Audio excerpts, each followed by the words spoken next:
all, hi, welcome back to my channel. Today I am talking about the Odyssey. The Odyssey is part of my reads with the Eclectic Bookclub. It's a book club that I host with David Wiley. So hi David and hi Eclectic Bookclub. And we just finished, mere days ago at the very end of December, reading the Iliad together, our book club. And we had a lot of great discussions about the Iliad by Homer. I read the Fitzgerald translation.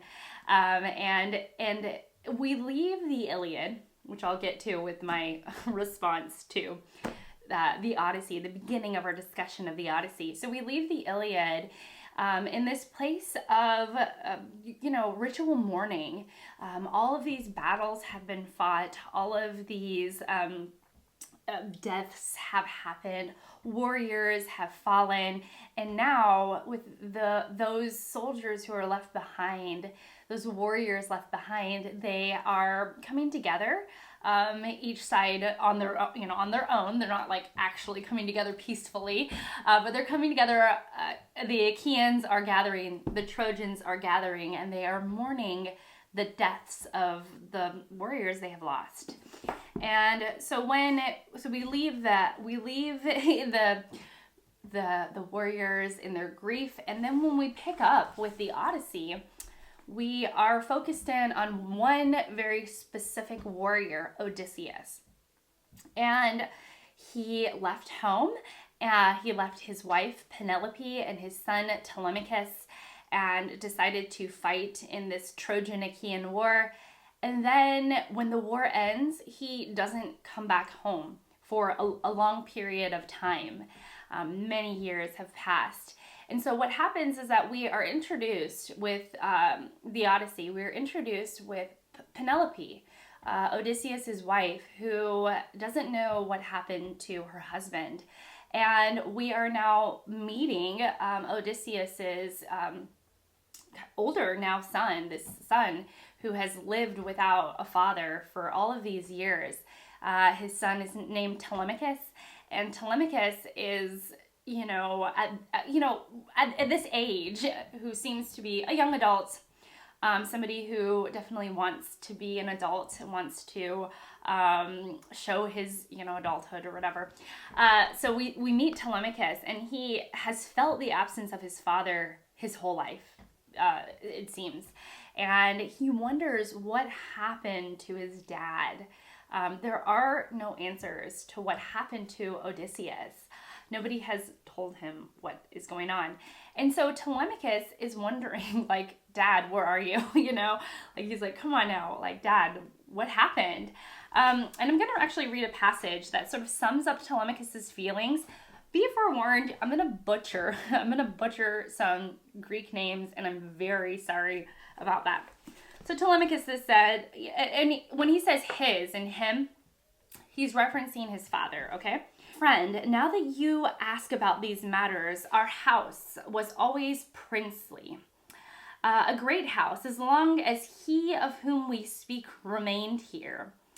But evil days the gods brought upon it, making him vanish, as they have so strangely. Were his death known, I could not feel such pain. If he had died of wounds in the Trojan country or in the arms of friends after the war, they would have made a tomb for him. The Achaeans and I should have all honor as his son. Instead, the whirlwinds got him, and no glory. He's gone, and no sign, no word of him.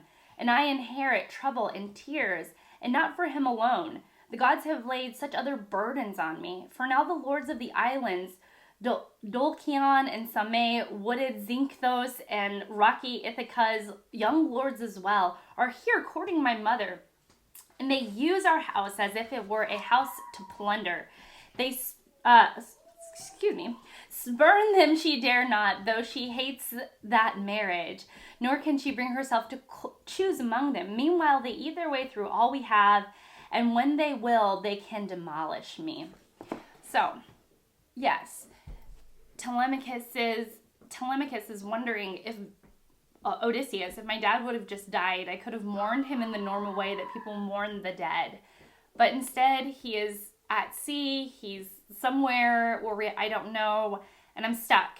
There's these guys trying to date my mom, and they're eating all our stuff, and they're ruining our household, and I don't know what to do. I wanted to draw a very specific comparison between the Iliad and Achilles and the Odyssey with Odysseus.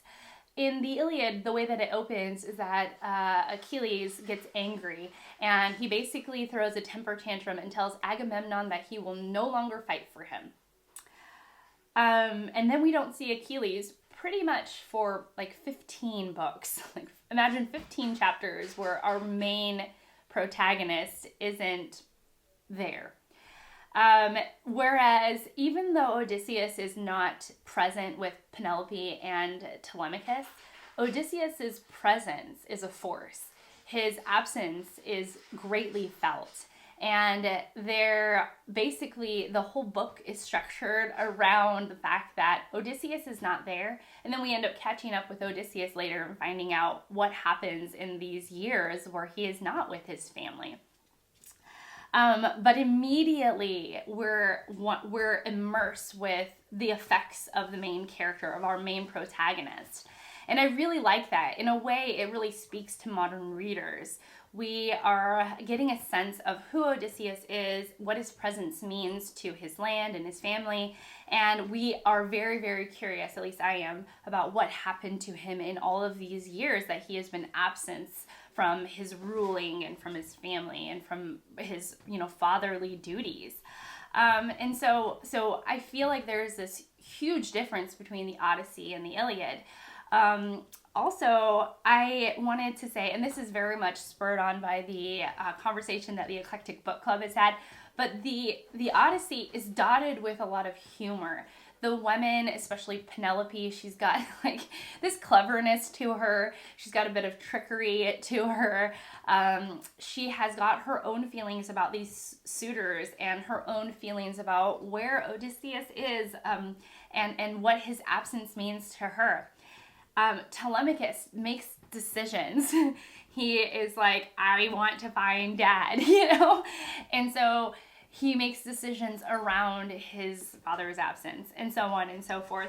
So I'm already feeling like there is this huge difference between the Iliad and the Odyssey. I'm not saying one is better than the other, but the Odyssey definitely feels more modern because you have almost like it's very episodic. And so every chapter feels like it's its own enclosed little story with, an exposition, a rising action, a falling action, and a resolution. Not every chapter, but there is kind of like that pattern and that momentum that starts to be felt throughout, which is very, very different to the Iliad, because the Iliad spent about 18 books building the story, and then, the falling action is where really all of the exciting bits happen. I did want to end on this, my food for thought. What do you think of Odysseus? Odysseus, to me, is far more relatable, enjoyable, more human than Achilles. Achilles, to me, felt like a pissed off teenager running around throwing a temper tantrum and pouting in his room for most of the book. Odysseus is different. I feel like Odysseus has a complicated relationship. He's clever, he's smart, he's got a way with words, and yet sometimes he makes really dumb decisions. And in that way, I almost like him even more because I see myself in that. Not my dumb decisions, but sometimes I think, oh gosh, I'm so evolved past that old Shelley that lived, a decade ago. And then I do something and I'm like, oh, she's still there. She's still there. I'm still grappling with her. She comes and says, hey, every once in a while. Me getting angry about something, crying about something, saying something dumb, putting my foot in my mouth, and having to live with the consequences of that. And Odysseus is no different. He is still a Greek man who has lived with those customs and cultures that come through. I feel like the Trojans and Achaeans, the warriors of that time, had a lot of pride. had a lot of rage and anger and a lot of arrogance in them, a lot, that comes out a lot. And sometimes I don't see that in Odysseus, and then all of a sudden he'll make a choice, like with the Cyclops. He makes a choice, and you're like, oh, you still have echoes of your culture. You are still ingrained in the culture that you grew up in, and that comes out every once in a while. I think Greg said it best, but Odysseus's hubris gets the best of him in certain situations, and it's true. And some of our group has been critical, saying, his choices are dumb, or he just shouldn't have said what he said. And it's easy to criticize because he's a character in a book. But in a lot of ways, it helps me relate to who Odysseus is more.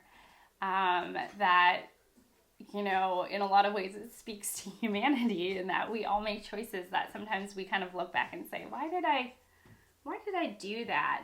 Especially if it leads you down a very specific path that you can trace back to that one specific action. And I think that's what we're going to be getting from Odysseus. He makes one remark, he makes one decision, and it really shapes his journey back to his homeland, if that's what ends up happening. Really interesting stuff. So, as I thought about Odysseus and his character, what did you all think about Odysseus and his character? I'm so curious. Seems like there's a lot of opinions about Odysseus, and I want to hear yours. Okay, well, that's it for me. Thank you so much for watching. Here's my copy of the Iliad. I'm not reading that. Here's my copy of the Odyssey. Thank you just so much for watching. Thank you so much for being here. If you want to read the Odyssey with us, you were like, hey, I would love to read that with you all, there is a Voxer group, and I leave the details of how to join that down below. You're welcome to jump in on the conversation. We are definitely chatting about this. It's been a lot of fun. Or if you just want to leave a comment, not just want to leave a comment, comments mean a lot to me. If you want to leave a comment about your thoughts about the Odyssey, either when you read it or if you're reading it now, I'm totally welcome to that. I definitely want to hear. And mostly I want to hear about, what do you think of Odysseus? This complicated, clever, yet kind of dumb character, or someone that makes not great decisions occasionally. I don't know. Oh, man. I'd really want to know. Okay, but that's it for me. Thank you so much, and I will see you in my next one. Bye, guys.